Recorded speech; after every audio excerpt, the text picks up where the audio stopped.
hidhannoo dhumaan lollee mootummaa kana aangorraa buufne bilisummaa bira geenya ambishinii keessan dhaabaa jedhe Mararaa fi Daawuditti akkasitti quba qabe. Piroofeesar Biraanuu Naggaa kitaaba isaa keessatti siyaasa dhiisuufan ture mana hidhaatti akkatti Oromoon waan Oromummaa yaadu Itoophiyaa diiga jedhee yaadeensi siyaasatti deebi'ee jedha kitaaba isaa keessatti bara. Oromummaatu na yaaddesseedha. Amma ministeera barnootaati. Jeneraal Saamoraatu waameenatti waan ifa ta'e jennoo ifa ta'e otu nuti hin qabatiin Jeneraal Kamaal waraana haga ta'e qabatee karaa Shiraaroo Eertiraatti ce'e jechuudha. Kan amma Gammachuu Abboyyaa jechuudha. Isumatu Mooyaaleedhaa dhufe illee nusumate jechuudha. Gaafa sana na yaadadha. Gaafa garaan guutu beektaa mataan duwwaadhaafti. Inni lammaa waliin haasa'eyyuu himannaa ta'e natti dhufe jechuudha. Fakkeenyaaf dhimma sekuriitii Oromiyaa fa'a irratti qajeelloodhuma haasa'e. Isayyuu miseensumaa fi waraanatu filate ayyuu dure akka ta'u. Amma qaamni aangoo qabu meeqa akka ta'e iyyuu hin beekamu. Waraana bilisummaa Oromoo irratti nuti homayyuu hojjechuu hin dandeenye. Inni Dooktar Abiyyi guyyaa guyyaatti tarkaanfii fudhatan nu ilaala. Bakka itti humnaan fayyadamee sirreessuu danda'u jiraate immoo humnaan fayyadamee masa shiftaa nama saamusaa jennu kan. Waraanni suni akka galuuf Asmaraatti walii galtee ta'a. Waraanni suni haa galuu ka jedhu anuun aman. Shawaa keessa Oromoo ka jedhamu hin jiru jedhe. Wallagga Jimma Ilubbaa warka Oromooti ka jettan dhaabaa jedhe. Adaamaa Asallaa Ciroo Gobba Oromoo ka jedhamu kana dhaabaa jedhe. Amma innovation ministeriidha. Isa qaluyyuu qotee bulaa sana fidee qalamiti dallaa dhaqanii kana nuu qalii jiru. Qabsoon karaa nagaa rakkoo keessa jira. Central poweriin warra Abashaa Ortodoksiidha. Warri tikaa akka nu hordofan utuma beeknu wajjin jaarmiyaa gaaffii Oromoo qabatee jiru. Adda bilisummaa Oromootti waamamuu koon gammadaa jechuudha. Waan hin gaabbu tokko illee hin qabu. Ilma obbo Shimallis Intala Gammachuu ka jedhamu hin jiru. Diinni Oromoodha. Qoqqoodamnee dhiisii tokko taaneeyyuu waan kana hambisuu dandeenya ana yaadda'ani.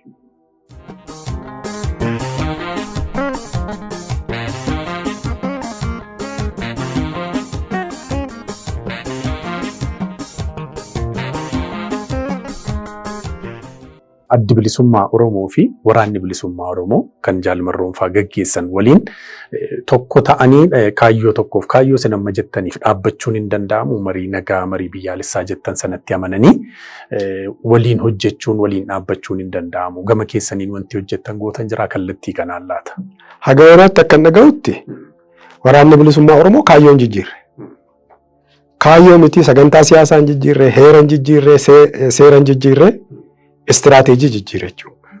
Nuti karaa nagaati bilisummaa Oromoo bira geenya jennee dhufne amma danqaa keessa akkatti jiru sila sitti meera rakkinni inni jiru rakkina qabsoon karaa nagaa qabu irraan deebi'u. Isaan immoo qabsoon karaa nagaa amma hin danda'amu mootummaa kana waliin hidhannoo dhumaan lollee mootummaa kana aangorraa buufne bilisummaa bira geenya jedhanii istiraatiijii qofaan adda baane kaayyoon isaanis Oromoo bilisoomsuudhaan Oromiyaa bilisoomsu. Istiraatiijiin ittiin garuu bakka sana gahu karaatti geenya quba wal qabdu amma isaanii wajjin. Akkamitti quba wal qabna? Akkatti quba wal qabnu hin qabnu isaan ajaja mataa isaanii qabu. Nuti immoo bulchiinsa mataa keenyaa qabna. Dhimmi isaanii immoo nu ilaalaa dheesitti meera. Sochiin Oromiyaa irra waan godhamuuf. Dhimmi waraana mootummaas nu ilaala. Dhimmi tarkaanfii mootummaa fudhatus nu ilaala. Bakka darbee rakkoon kun itti mul'atu kana furuudhaa fi maal ta'uu qaba eenyurraa maaltu eegama kolonel? Inni mootummaa keessa jirus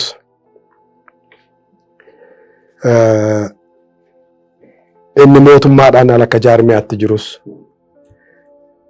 jaarmiyaa siyaasaa hin taanes jaarmiyaan ogummaa adda addaa kan amantaa ta'uu danda'a kan ogummaa ta'uu danda'a jaarmiyaa adda addaatu jira miti beektonni uummati hunduu akka neeshinitti yaaduu qabaa jedhee tan amana waanni irratti wal dhabnu caalaa kan waliin qabnutu guddaa. Oromummaa waliin qabna.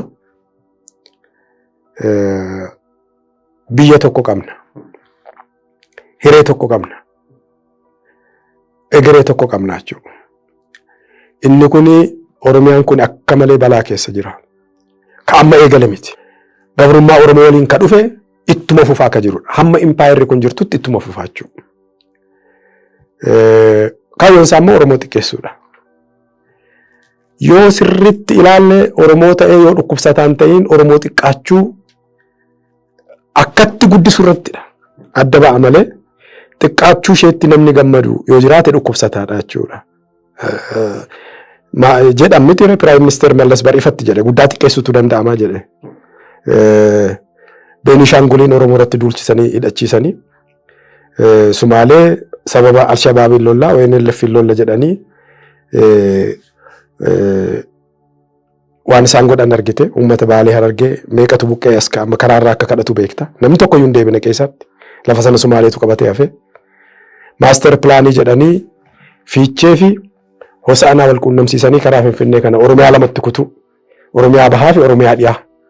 Maaliif lafa kana Finfinneetti hidhanii lafti ka Oromooti ka keessa jiratu saba biraati ta'a. Oromoon tokko ta'ee bilisummaa isaa falmachuun abjuudha ta'a. Isa kana qeerroon irratti wareegamee hambise. Ilaali mootummaan Sumaalee isuma warra gamanaa dabalatanii Gannaalee fi Waabeen madda isaa to'achuufidha qabsaa'u. Gannaalee fi Waabeen jireenya isaaniiti. Bishaaniif lolu. Bishaan immoo jireenya. Akka waliin na duraan rukunne galaana diimaa jechuu koo miti. Bishaan isa Oromoon siin jedha. Bishaan jireenya. Gannaalee fi Waabeen madda isaa to'annaa jedhanii ka'ani. Impaayerri Itoophiyaan immoo yoo Oromoon xiqqaate malee Itoophiyaan sekurdiin taatu jedhani. Oromiyaa xiqqeessuu irratti lamaanuu overlaap godhani.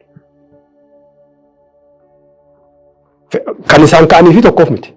Warri suni dantaa isaaniif ka'anii, warri kunis akkasuma dantaa isaanii impaayeratti fufsiisuuf ka'anii. Kanaan lachuufuu qorichi Oromiyaan xiqqaachuu qabdi. Xiqqeenyi kun immoo eessatti dhaabbataadha. Xiqqaachaa gaafa deemte bare ni badda. Inni badda gaafa jedhamu nama ajjeesanii fixani bara. Sumatu jijjiirama. Warri reedii Indiyaan sinuma jiru miti garuu ammayyuu. Badani ka jedhamu bara namni ajjeefamee hin dhumne ni jijjiirani. Saayikolojiin isaa jijjiiramnaan oreedii namichi jijjiirame hin jiru jechuudha. Ati Amaara taataa yookaan Tigraay taataa yookaan Guraagee taataa foon kee kun ni jira garuu ati Oromoo miti jechuudha. Oromoonni kun isa yaaddessuu qaba. Gama kaabaatiin warruma bakka tokko qofaan sitti Koonyaa Horroo qofa. Ani akka gosaatti waamuu jaalladha. Ilmaan sagaleen Jaawwii keessaa 6 harka faannoo jira amma. Ijoolleen isaanii afaan Amaaraatiin baratu inni hin baranne immoo dhiisee taa'aa jechuudha. Oromiyaa xiqqeessuudha. Lafa Amaaraatii jedhani. Walgahii tokko irratti hirmaadhe sirraa dheeressaa laata otoo sitti hime. Rakkoon qabu. Mootummatu waggaa 5 dura mee wal dhabdee siyaasaa Amaaraa fi Oromoo kana walitti bunnaa jedhanii jaarmiyaa siyaasaa Oromoo fi Amaaraa qophiidhuma mootummaan qopheessuun waajjiruma Piraayim Ministeerii irratti walgahiin tokko godhamaa ture. Gama sanaan ABN fa'itu jira warri kaanis jiru. Asiin immoo KFO'n, ABO'n, Jeneraal Kamaalis jaarmiyaa qaba gaafas. Isaanis dhufaniiru. Piroofeesar Mararaan fa'aa, Jaal Daawud fa'aa, Boleencoon fa'aa, gama keenyaan Jawaar fa'aa. Namni gurguddaan irra jira. Gama sanaanis akkasii. Gama mootummaa Oromiyaatiin ta'e akka federaalaatti dhufu Dooktar Alamuun fa'aa jiru. Alamuu Simee fa'aa. Namoonni biraas jiru. Qalaa Garbaa fa'aa turan. Mee yaada fidaa qofaatti yaada furmaataa jedhaniiti mari'an jechuudha. Nuti sodaachaa dhiyeessine walitti bu'iinsa furmaata barbaaduudha miti. Furmaata barbaaddaa ta'e waa quqqusachuu qabda. Kan nama baaraksu dhiyeessuu hin qabdu jenneeti quqqusachaa yaada keenya eenyu dhiyeessaa Jawaar nu dhiyeesse jechuudha. Gama Oromootiin. Gama isaaniitiin immoo Dooktar Ballateen amma Innoveeshin Ministeeriin gama ABN inni akka dhiyeessu gaafa ta'u yeroo jalqabu ambishinii keessan dhaabaa jedhe Mararaa fi Daawuditti akkasitti kuwa qabe. Shawaa keessa Oromoo ka jedhamu jiru jedhe. Wallagga Jimma Ilubbaa warka Oromooti ka jettan dhaabaa jedhe. Adaamaa Asallaa Ciroo Gobba Oromoo ka jedhamu kana dhaabaa jedhe. Amma Innoveeshin Ministeeriidha. Innoveeshin Ministeeriin kun kana booda nama akka koo irratti hojjetu bara daa'imman irratti hojjeta miti. Natti fakkaata irra guddaa ijoollee ol guddattu irratti waa uumuu waa halaquu irratti hojjeta miti. Akkasii miti waan isaa. Namni kun isa irratti hojjeta. Dooktar Biraanuun Piroofeesar Biraanuu Naggaa kitaaba isaa keessatti siyaasa dhiisuufan ture mana hidhaatti akkatti Oromoon waan Oromummaa yaadu Itoophiyaa diiga jedhee yaadeensi siyaasatti deebi'ee jedha kitaaba isaa keessatti bara. Oromummaatu na yaaddesseedha. Amma ministeera barnootaati. Ijoollee Oromoo isatu guddisa ilaale. namicha ormummaan isa yaaddesse siyaasa dhiisuuf ture.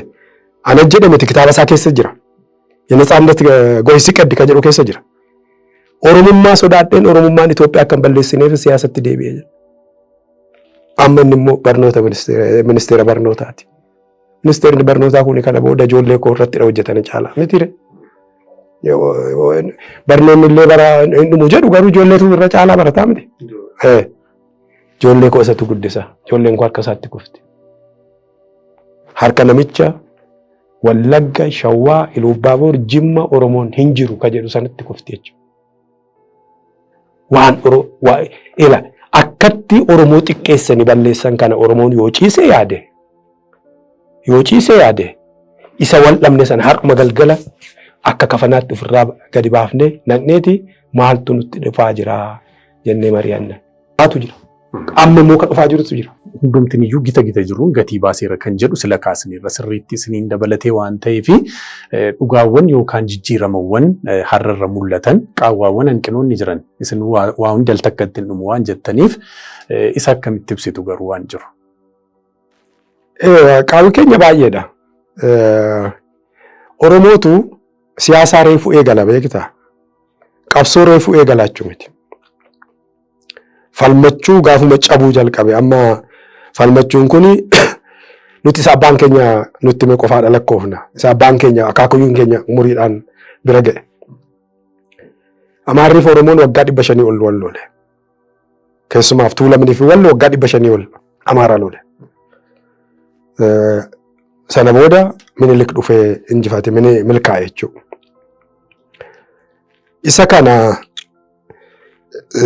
seenaa kana ijoollee keenya barsiisuu qabna. Ofiillee barachuu qabna. Si galee? Furmaanni kanaa maali? Impaayarii dimokiraatofti. Dimokiraata ta'uu dandeessi. Piroofeesar Mararaan Faan dimokiraatessinaadhanii qabsaa'u kam nama gammachiisa milkaa'e. Siyaasaan Oromoo sivilaayizd ta'uu qaba. Karaa ammayyaa'in. Anaa fi obbo Shimallis kaayyoo irratti wal dhabnu ifa goone waayila walii ta'uu waliin jiraachuu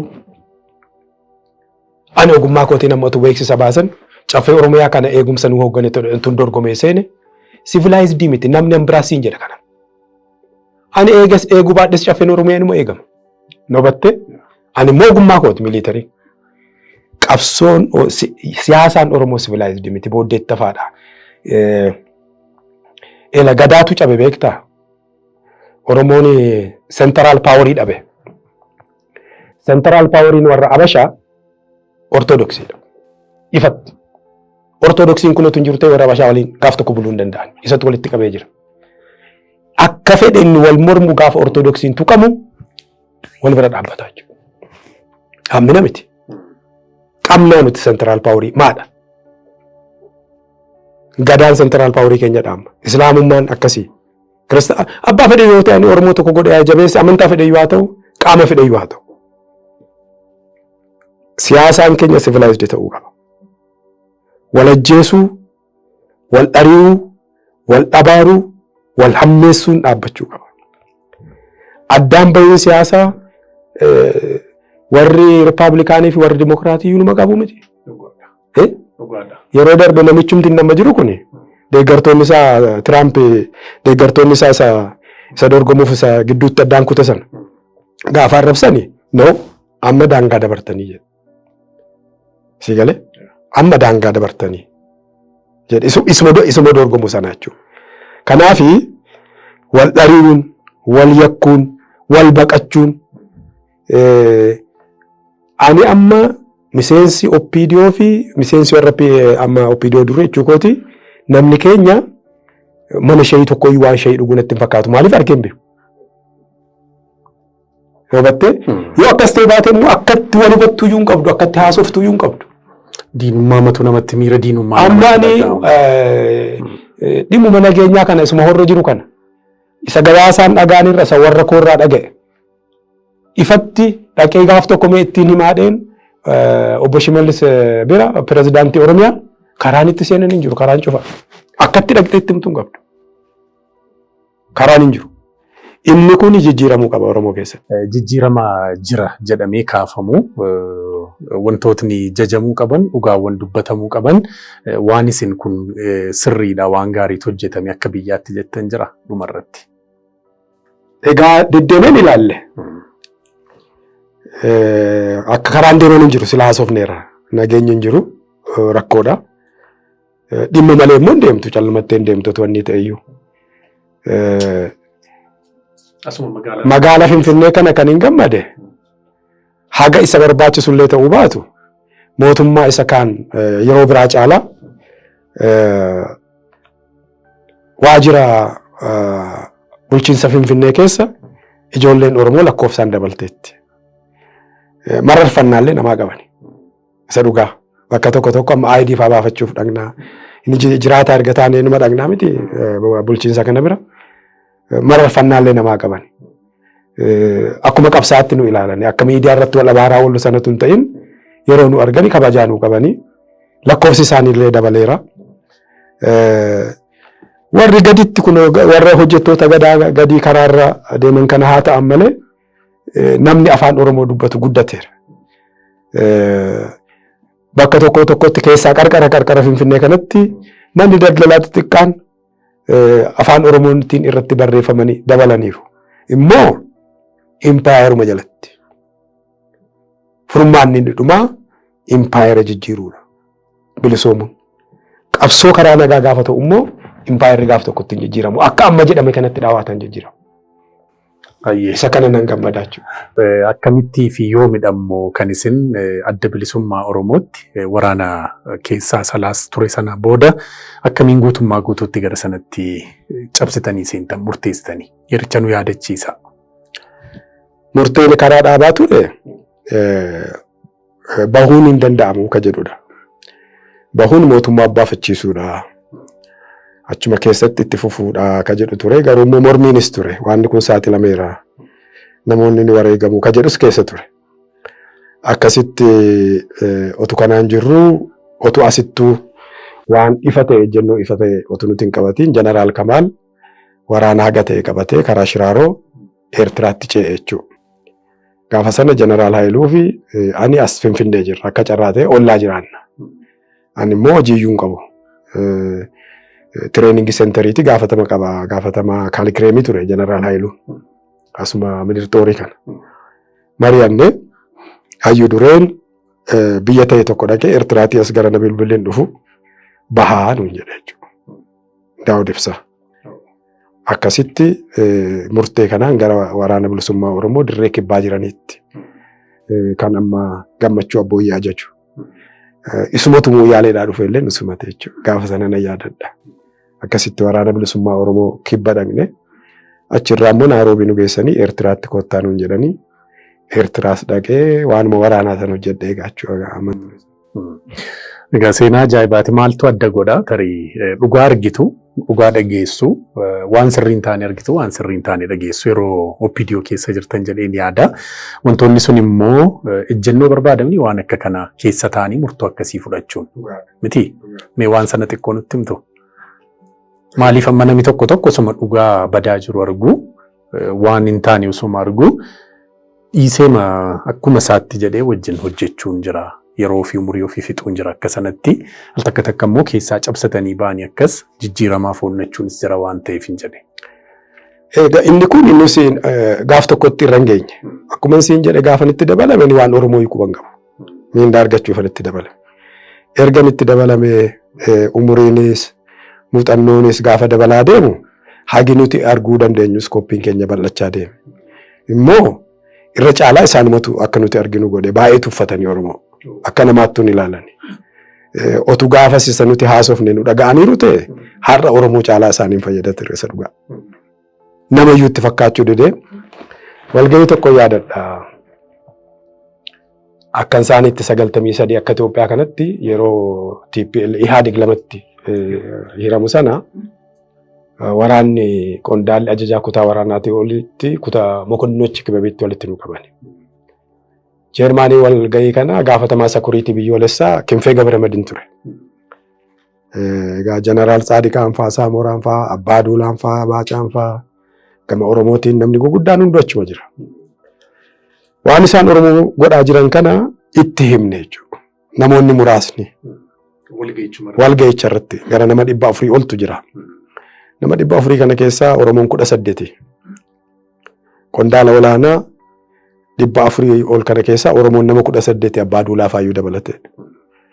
Namni 18 kana keessaa namni muraasni haga ibsuu dandeenyu daataa qabannee mana hidhaa waan isaan mana hidhaatti gochaa jiranii waan isaan baadiyyaa Oromoo gochaa jiranii akkatti isaan magaala saamanii akkatti isaan nama tuffatanii itti himne jechuudha.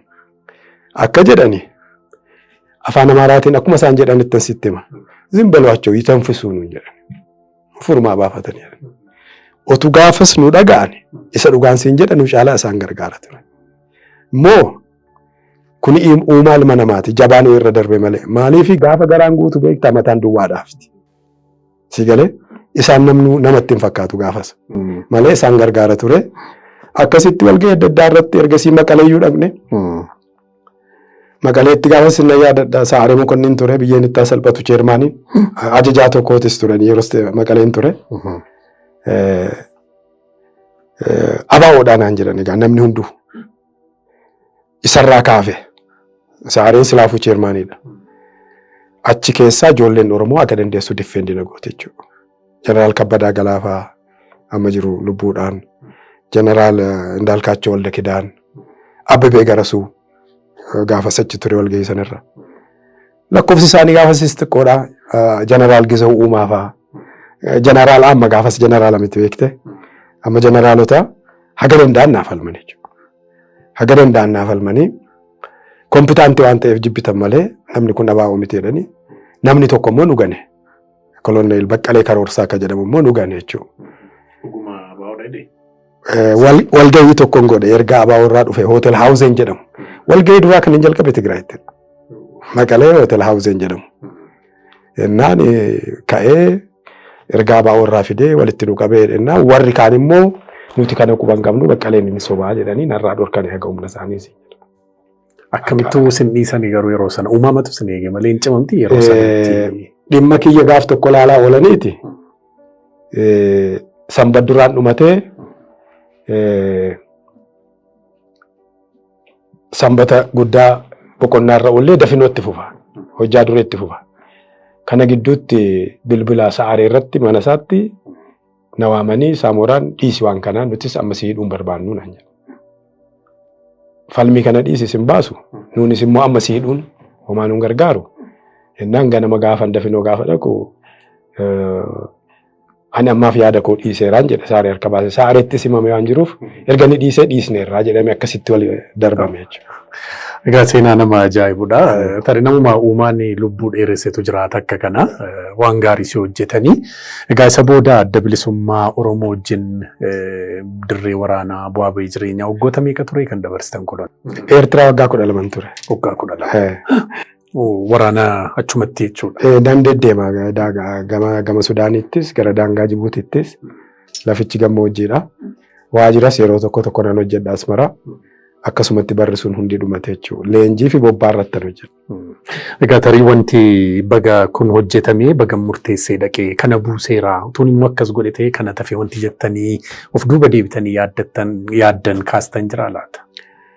Kan hin gammadu jaarmiyaa yakkamaa sana keessaa bahu kooti tokko. Lammata immoo waan nuti feene akka nuti feenetti ammayyuu karaarraa jiraatu galman ga'iin malee jaarmiyaa gaaffii Oromoo qabatee jiru. Adda bilisummaa Oromootti waamamuu koon gammadaa jechuudha. Waan hin gaabbu tokko illee hin qabu.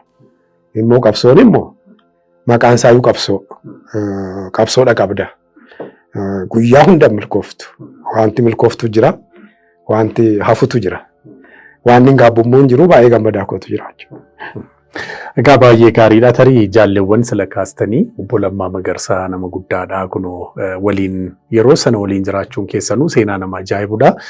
Tariitii muummeen ministeera Itoophiyaa irraas Dr. Abiy Ahimedis waliin akka turtanis qubaniin qabaa kana duras dubbattanii dhaga'e. Sun hagam dhugaadha. Yeroo akkamii ture maal yaadattume? Jechuun erguma OPDOtti daballee ni wal beekna. Inni xiqqoo nurra xiqqaa. Anaaf Lammaa irra xiqqaa beekte umuriidhaan. Profeshiniin keenya adda adda. Miliitariidhuma ta'e. Miliitarii kana keessa beekta waan akkuma hojii kaanii dipaartimentii damee adda addaatu jira. Inni quunnamtii irra hojjeta. Reediyoo irra. Akkasitti wal argina yeroo baay'ee. Booda immoo akka carraa gareensaa tiimiinsaa tiimii baadimmee sana turtedha. Saamoraa fa'aa jalachuu. Lafa laalaa Ideedaa jedhamu jira. Isaan nama 8. Anis achi teessumni koo gaafa lola sana duris wal beekna. Achitti immoo yoo dirqamni yeroo adda addaa adda nun baasiin yeroo jireenyaa walumaan jiraanna. Abbaa hagaa tiimiin isaa sun dhumtee inni qofaa ofiisaa hawwatte jechuudha. Qofaa isaa hafe. Namni 7 dhume marfii rasaasa marfii tokkoon isatu hafe. Yericha yaadattu sin? Yericha hin beektu sirriitti? Na yaadadha. Akka lakkoofsa Itoophiyaatti 92 sanee 3 guyyaa sa'aatii 6 jechuudha.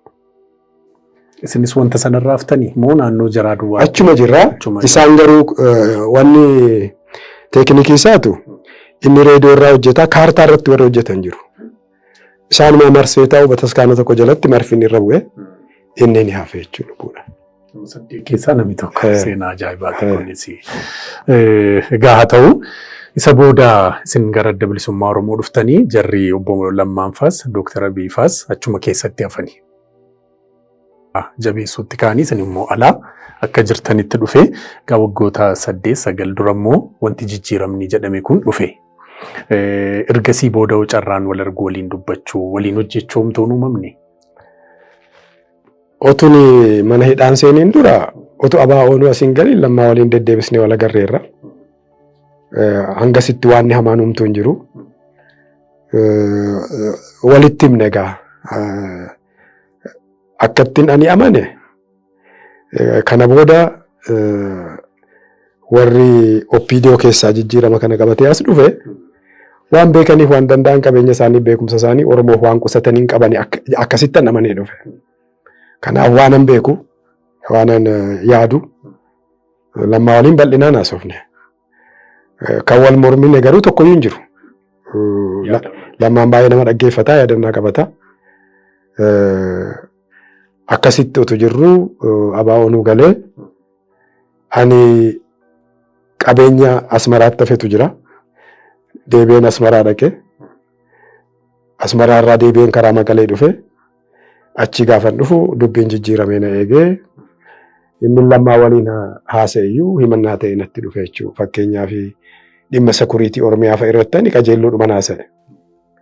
Ammas inni reefuu lafayyuu hin qabanne jijjiiramni kun. Humna keessan faffacaastanii hin dandeessani. Waan nageenyaa kana dura Oromiyaa irratti hojjedhaa. Finfinnee dabalate. Yoo inni nagaa guutuu qabaate Oromiyaan Itoophiyaaf center of gravity-dha. Isa kaanii ni harkisa. Achirraa kaanee isa kaanis nageenya isaa akkasitti eegama. Achi immoo biyyoota ollaa. Muuxannoo Getaachoo Asaffaa fa'aa akkamitti Sudaan irratti akka hojjetanii, Jibuutii irratti maal akka hojjetanii, Keeniyaa irratti, Kibba Sudaan irratti dhiibbaan isaan qaban maal akka ta'e.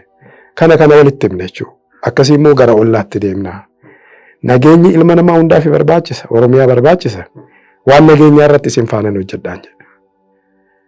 Akkasitti Asmaraadhaa deebi'een turre nan hidhame jechuudha. Yeruma sana jechuudha. Asmaraadhaa deebi'een turre. Waggaa 3 kan manadhaa turtan yeroo jechuudha. Yeroo sana waggaa 1 ture isa dura. Isa booda naata waggaa 2 ture. Ergasii booda akkam carraan biraan uumamne waliin hojjechuuf walitti dhufu. Hin haasofne egaa namayyuu haasofsiisne ni deebi'ee yeroo tokko qofaa kanaan dura himeera. Muummichi ministeeraa Dooktar Abiy na waamee ni baata mana hidhaatii naan jedhe akkuma inni jedhan ba'e jechuudha. Natti fakkaata. Murteedhuma isaatiin waan hin ba'e natti fakkaata. Maaliif addaan kute abbaan alangaa himannaa isaa utuu murtee bira hin ga'in akkasitti hin ba'e. Isa dura.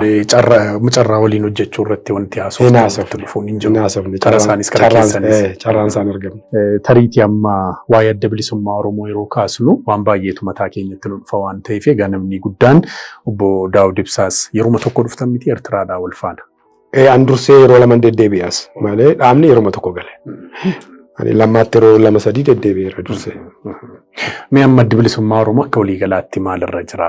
Sochii akkamii taasisaa jira? Yeroo ammaa akka waliigalaatti sochii akkamii irra jira jettanii kaastu? Isinis dhuunfaa keessaniin dabalatee mee waan jiru nutti himaa.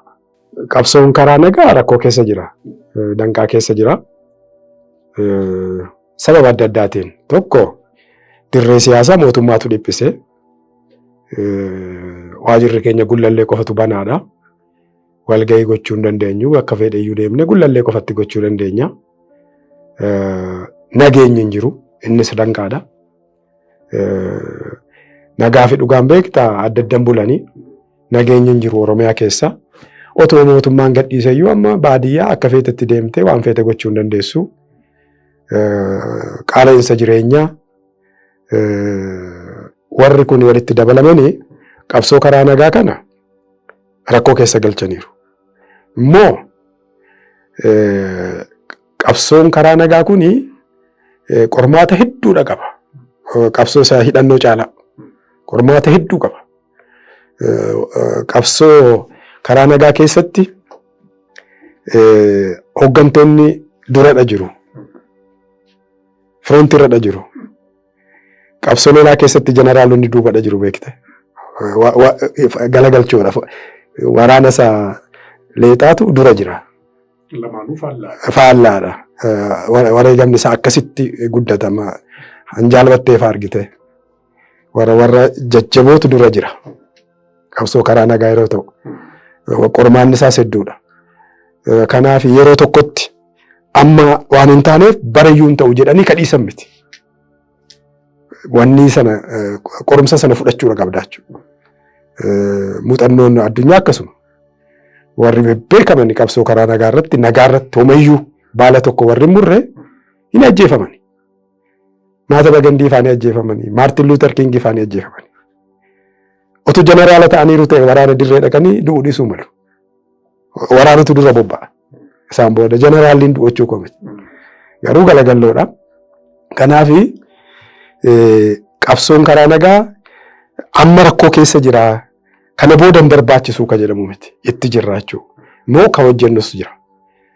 Waajiruma tokko sana keessatti ka hojjennu jira. Alatti nama argina. Ani karaa kana irree karaa dheeraan deema magaala kana keessa. Guyyaatti amma kiiloomeetirii 20 kiiloomeetirii 15 numan deemaa naman dubbisa. Karaarra yeroon dhaabbadhee nama haasofsiisu kana.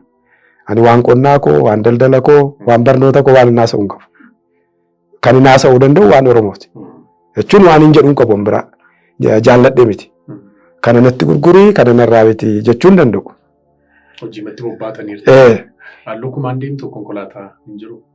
Maal naa godha konkolaataan utu jiraateyyuu. Namni adda bilisummaa Oromoo konkolaataa qaba. Utu jiraateyyuu amma Finfinneetti eessan ittiin naqa. Nayyuun barbaachisu jechuudha. Kanaaf karaa adda addaa itti jirra jechuudha. Hidhattootni amma adda bilisummaa Oromoo qabsoo jedhanii bosona kan jiran jiru. Maqaa shaneedhaan kan socho'an jiru. Waraanni mootummaa jira. Qaamni biraa immoo eenyummaan isaa hin beeknes immoo hidhateeti immoo waan barbaade uummata kana kan godhu jira. Uummatnis boqonnaaf tasgabbii nagaa dhabee yeroo inni rakkatu hin argina hin dhageenya. Kun dhugaa lafa jiru hin haalamnedha. Karammoo hojiin gaggaariin baay'een immoo itti hojjetamaa jiruuf hojjetames jira akkuma isin amma jettan abdiin waan ittiin kutamne ta'es ni jira waan ta'eef kanaaf maa inni waa'ee adda bilisummaa Oromoo irratti karaa qabsoo hidhannoon socho'an sanaa yeroon itti galaa jedhamee jira yeroon itti dhiisaadha waan meeqa akka waan ta'eef meesa kana to'ifannoo gootanii natti tola. Kan nageenyaa kun dura shanee ka jedhamu hin jiru. Waraana bilisummaa Oromooti. Shanee Itoophiyaan beektaa maqaa ati hin qabne sii baasuudhaan beekamtuudha. Shaneen maqaan isaa fokkisaa waan ta'eef miti. Maqaa kabajamaadha. Shanacha jechuun shan jechuun Oromoof maqaa kabajamaadha. Garuu maqaa isaanii miti. Isaan takka nuti shaneedhaa jedhanii hin beekanii nuti waraana bilisummaa Oromooti jedhu. Waraana shanee jedhu adda bilisummaa Oromoo quban qabu jechuudha. Waraana bilisummaa Oromootu jira. Amma hariiroon qabu adda bilisummaa Oromoo waliin quba qabda adda ba'aniiru. Isaan karaa lolaatti jiru. Inni guddaan rakkinni inni guddaan mootummaatu kontirooliin isaa laaffate. To'annoon isaa vaakiyuumiitu jira.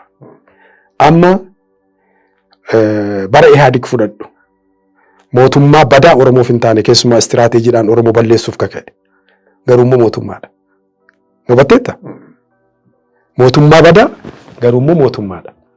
Hamma gandaatti to'ataa jechuudha. Yoo mootummaan sitti hin bu'iin namni sitti bu'uu danda'u hin jiru.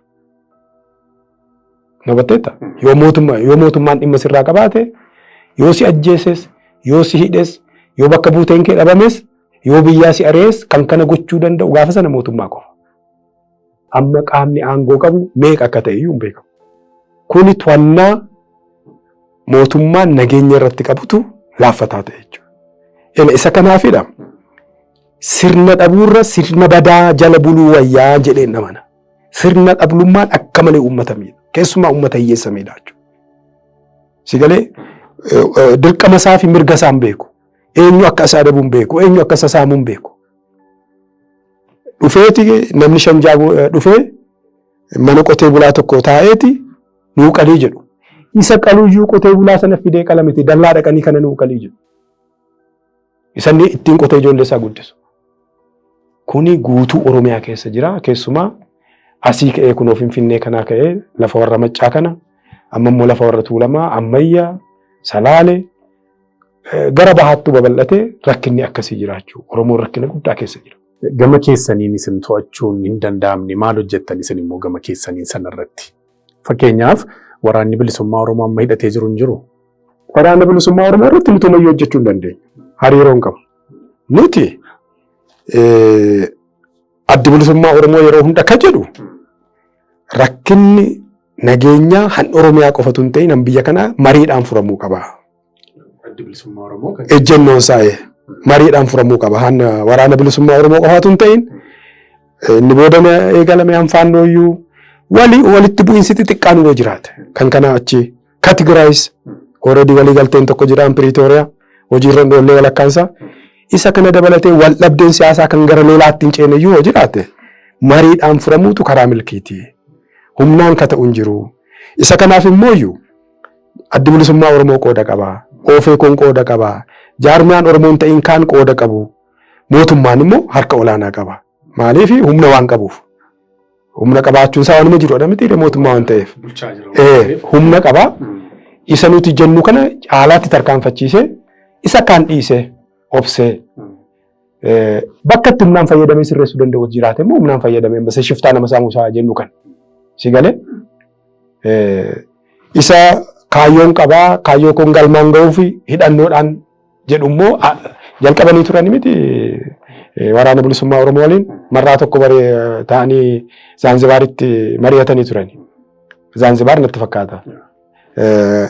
Isa kana itti fufanii yeroo tokkotti waan milkaa'u hin jiru. Waan akkasii kun yeroo duraa namni walitti gufachuu danda'a. Walitti mufachuu danda'a. Falli immoo hin jiru irra deebi'anii mari'achuu malee. Keessumaa akkatti amma Oromoon jiru waraana bilisummaa Oromoo qofa faana utuu hin ta'in Oromoo dhumti hundi mari'achuudha qabaachuu. Aniifatu mari'achuu qabna jechuudha. Waanni Oromootti deemaa jiru baay'ee hamaadha. Kanaaf qooda adda bilisummaa Oromoo tuqqaa miti. Dabballoota isaa, deeggartoota isaa nageenyaaf akka amanamaa ta'ani. Nageenya biyya akka bu'u. Qofaa isaa immoo maa gochuu hin danda'u. Dhuguma yoo ta'e.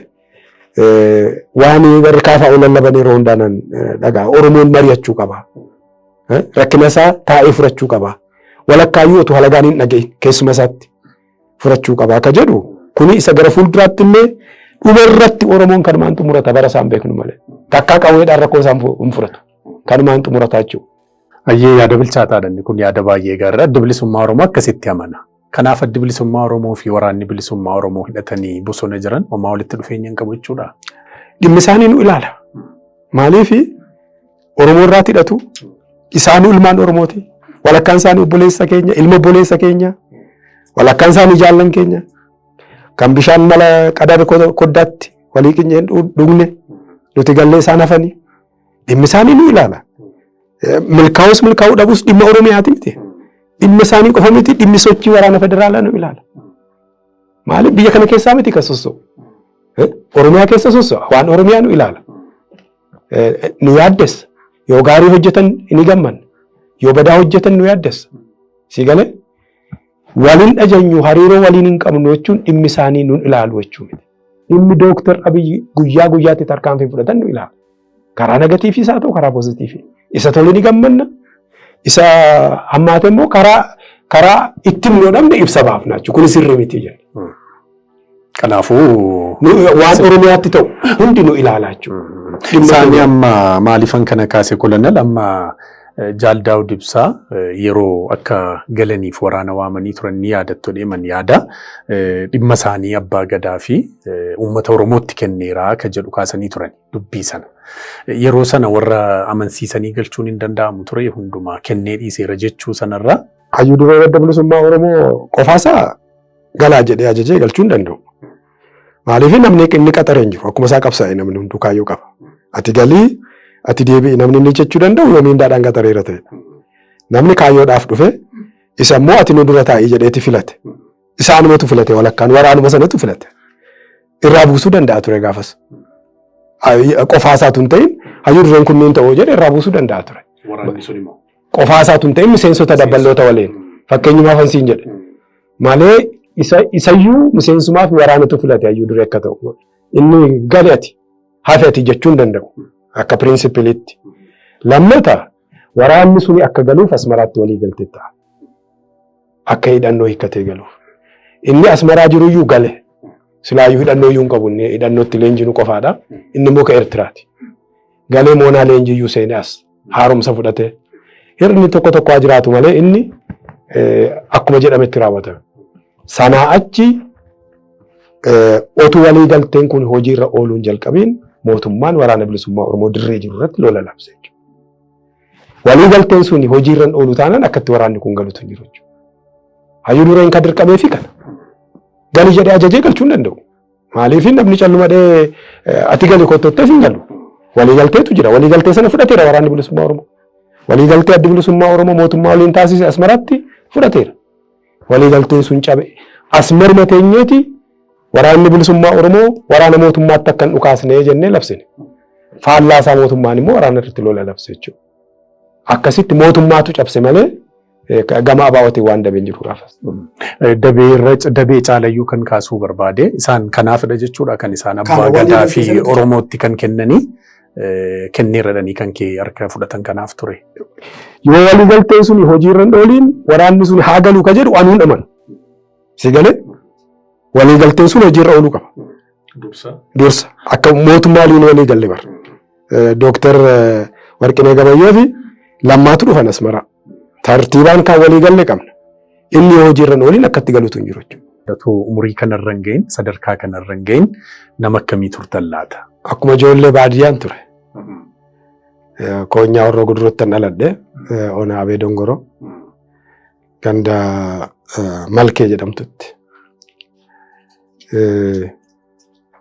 Akka carraa ta'ee yeruma manni barnootaa naannoo keenyatti banamu bara dargii sana ani umuriin koo barnootaaf ga'e akkasittiin barnoota seene. Gaafa sanga jaatti jira. Jaatii ol immoo haayiskuulii elementaris haayiskuulis Shaambuttan baradhe. Midhaanan eegaa loonnan tiksaa yeroon barnootaa deebi'u. Akkasuma eegaa ijoollummaan kiyya xiqqoo abbaan koo ijoollummaatti waan irraa du'eef ani hangafa. Anaa umurii waggaa 13 gaafatamni manaas narratti kufe jechuudha. Akkasitti isa dargaggummaa taphaa maal kana badaan agarree anaa balbala 10 jiru abbaan koo duunaan waggaa 3 dhiise barnoota. Itti obboleessa koo sanatti aanu waliin carraan nu bu'e eenyu baratu eenyu qeettaafu inni erga jabaate ani kan barnootatti deebi'u inni immoo akka qeettafu carraan na baasennaa nan barnoota seenee nan ture egaa waggaa 3 utuun baratii nan ture. Akkasitti anaa balbala 10 jiru warri Ihaadeeg Oppiidoon achiin dhufanii gaafa sana waan Oromoon waayyuu quban qabu miindaadhumaan argadhee warra koo gargaara laata jedhee itti dabalame jechuudha. Akkasitti leeqaa naqamtetti calalaqiitti illee injii Oppiidootti dabalame.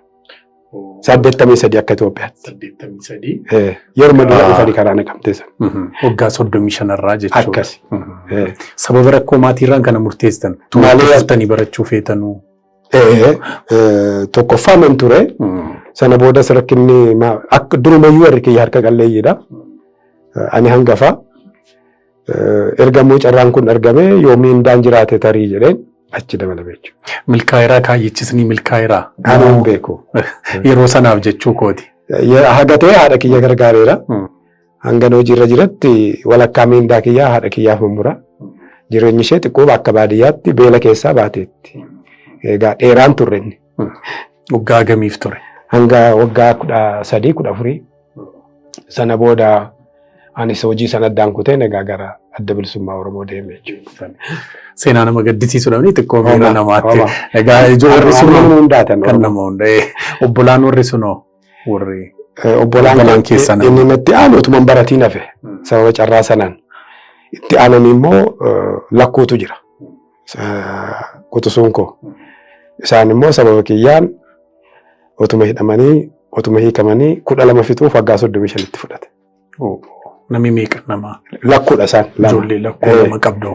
Akkasitti isaan 12 iyyuu waggaa 35 itti fixan. Hidhamaa hiikamaa jechuudha.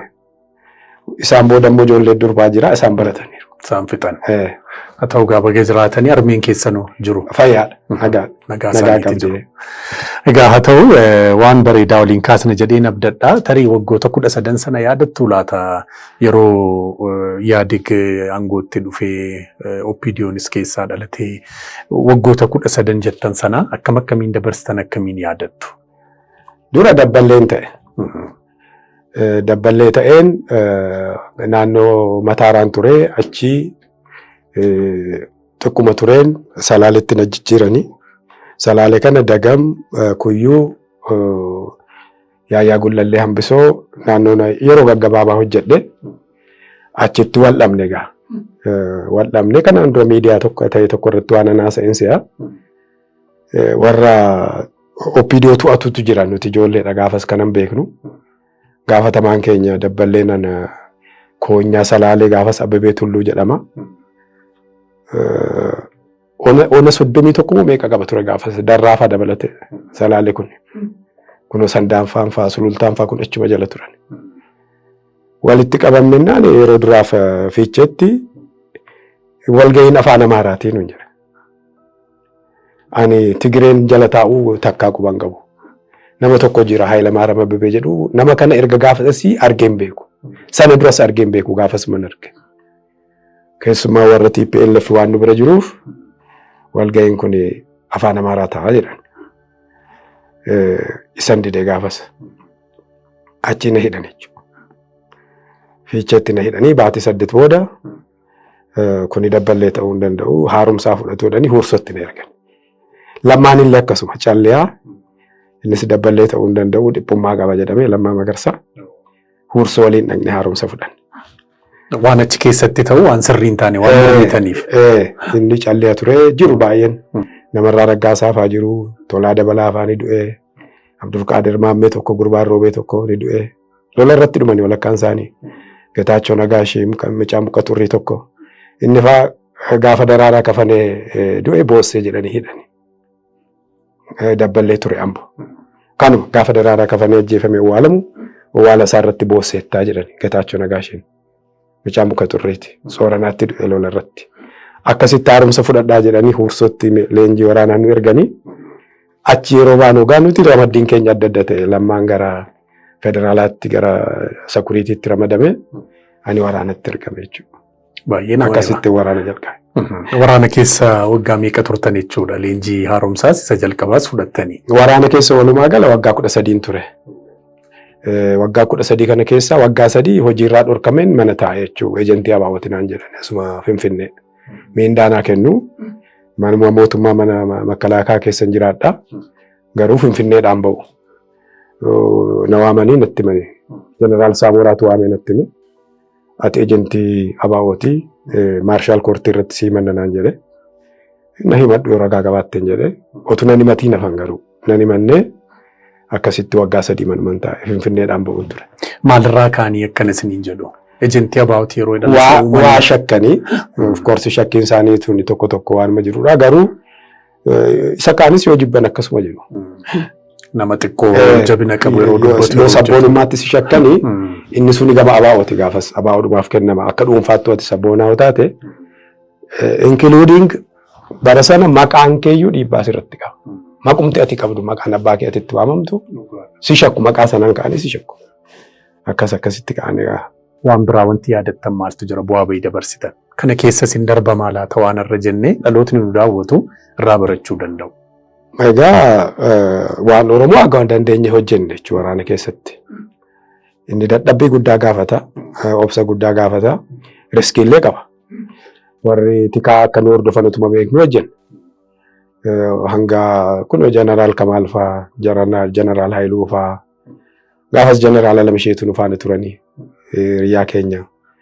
Already ifa ba'eeyyuu 50-60 taane qondaalonni Oromoo taane hanga ifatti walgahii gochuu, mari'achuu, kallattiidhaan waajjira adda bilisummaa Oromoo quunnamu kanatti turre jechuudha. Utuma keessa jirru. Inni kaan immoo lola dirree lolaati. Inni akkuma hiriyoota koo waan adda ta'e hin jiru. Ayyee ergaa dhaamsa.